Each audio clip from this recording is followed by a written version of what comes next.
All right, let's dive right in. Today, we are pulling back the curtain on the shadows of the digital world. And no, we're not talking about those loud, obvious cyber attacks. We're talking about the quiet ones, the really sophisticated deceptions that are hiding in the very tools you and I trust and use every single day. Let's go. Really think about it for a second. How many times a day do you click on that top search result? Or download an app without even hesitating? It's just second nature, right? We've been taught to trust these platforms. But what if that very trust is the backdoor attackers are using? That's the big question we're going to unpack today. You see, the biggest cybersecurity fights happening right now, they're not these big, noisy attacks. It's more like an invisible war, a massive campaign of misdirection.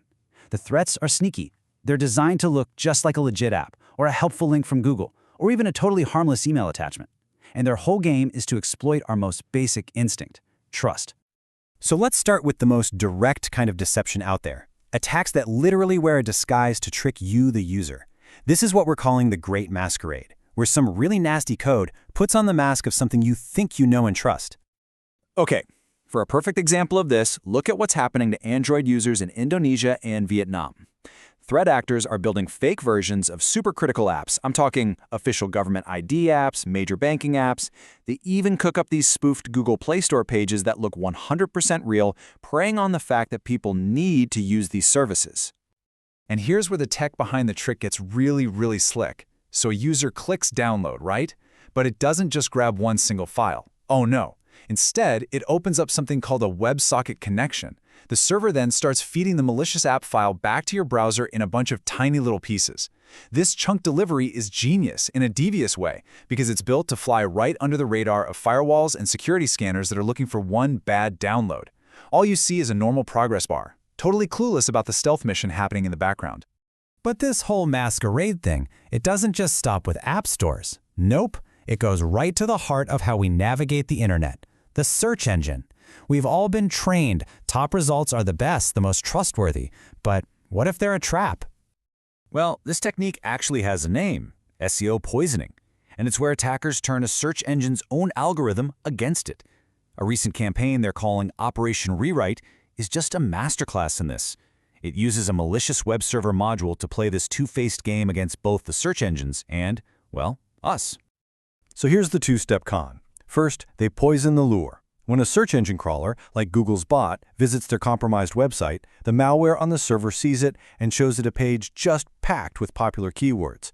This tricks the search engine into thinking, hey, this site is super relevant, and bumps it up in the rankings. Then comes phase 2, springing the trap. When a real person clicks that top-ranking link, the malware detects a human user and, boom, instantly redirects you to a totally different malicious site. Your trust in Google's rankings? It's just been weaponized against you.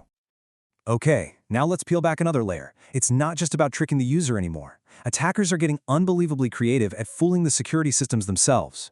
We're talking about hiding malicious payloads in places nobody would even think to look, right there, in plain sight. And for any software developers watching this one is probably going to make your skin crawl. You know, the open source world, especially with package managers like NPM, is built entirely on trust. You import a package to solve a problem. But a malicious package called Fezbox just showed how that trust is a massive vulnerability. A simple command, npm install, could be all it takes to plant a credential thief right into your app's source code. And this is what's so wild about it. The Fezbox package actually advertised itself as a utility library. The description even pointed out its QR code module. That sounds totally plausible, right? Maybe even useful. The deception is, it does use a QR code, but not to help you. It uses the QR code to hide its own malicious payload. It literally executes code that's hidden inside the image of the QR code itself. This ancient technique has a modern name, steganography.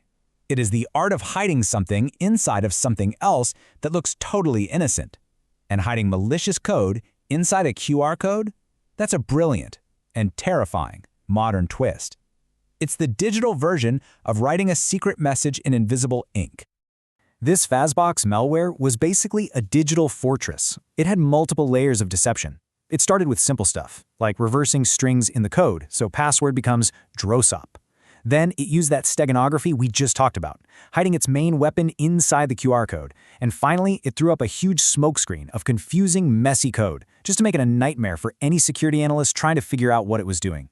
A true masterclass in hiding. And make no mistake, the stakes for these hidden attacks could not be higher. This quote here is from a security advisory about a totally different flaw, this time in the LibreSva email security gateway. We're not just talking about financial crime here. We're talking about nation-state level espionage. This one incident was so targeted and so precise, researchers are convinced it was the work of a hostile foreign government. So how did they do it? The attack itself was almost disturbingly simple. They took a compressed file, like a zip file, attached it to an email, and tweaked it in a very specific way. This crafted file exploited a flaw in how the security system scanned archives.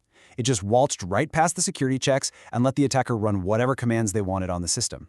It's just a perfect illustration of how even the most boring, everyday digital objects can be turned into weapons. So, we've talked about tricking users and tricking systems. Let's talk about the last and maybe the most patient form of deception: time. See, threats don't always just hit and run. Sometimes their greatest trick is just lingering, hiding in our systems long after we think we've fixed them. Check out this timeline for a flaw in the Lectora e-learning software. It's kind of a slow-motion disaster. A patch comes out way back in October 2022, but here's the hidden catch. For the patch to actually work, users had to go back and manually republish every single course they had ever created. But that crucial step, it was barely mentioned. So for years, countless companies thought they were safe because they were patched, but they were still completely vulnerable. A huge risk hiding behind a false sense of security. So after seeing all of this, the fake apps, the hidden code, the flaws that just won't die, the lesson here is pretty clear, right? Staying safe online today isn't just about spotting obvious scams anymore. It's about developing a kind of digital X-ray vision, that ability to question what's on the surface and really think about what might be hiding underneath. Okay, so let's boil this all down into some real takeaways. 1. Scrutinize the source. That top search result or official-looking app page, don't just trust it blindly. 2. Question the container. Malicious code can hide in literally anything. 3. For the devs, audit your dependencies. Every single package you import is part of your security wall. And finally, number 4, don't just patch, verify. You have to make sure you followed all the steps to actually close the door on a vulnerability. And if you need one last little reminder of just how fast and efficient these threats are, look at this number, 10.5. That's the average number of hours it took the criminals behind that Android banking Trojan to register a brand new domain and get it fully weaponized for their attacks. Less than half a day. The speed is just incredible. Which really just leaves us with this one final, kind of unsettling question. In a world of perfect digital copies, where a malicious app can look identical to a real one and a trusted website can actually be a front for a scam, how do we ever really know what's real? The only answer really is constant vigilance and a very, very healthy dose of skepticism. Thanks for joining us.